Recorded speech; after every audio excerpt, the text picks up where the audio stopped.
पुण्यामध्ये मद्यपी टेम्पो चालकाच्या धडकेमध्ये एका महिलेचा मृत्यू झालाय।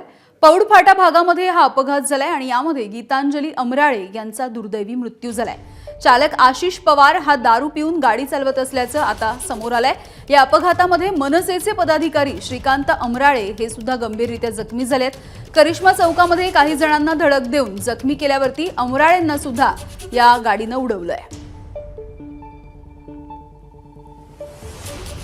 काल संध्याकाळी आपल्याकडे कर्वे रोडला 9:15 वाजता एक आशिष पवार हा टेम्पो चालक आहे। हा टेम्पो घेऊन कर्वे रोडनी पोटफाट्याकडे येत असताना त्या ठिकाणी एकूण 4 वाहनांना त्यांनी मागून धडक दिली। 2 गंभीर जखमी आहेत आणि तिसरी जी व्यक्ती आहे गीतांजली अमराळे म्हणून यांचा रात्री दुर्दैवाने मृत्यू झाला या अपघातामध्ये। आपण रात्रीच त्या वाहन चालकाला ताब्यात घेतलेला आहे, त्याची मेडिकल केलेली आहे। कल्पेबल होमिसाइड किंवा सदस्य मनुष्यवधाचा जो गुन्हा आहे तो टेम्पो चालकावर आपण दाखल केलेला आहे।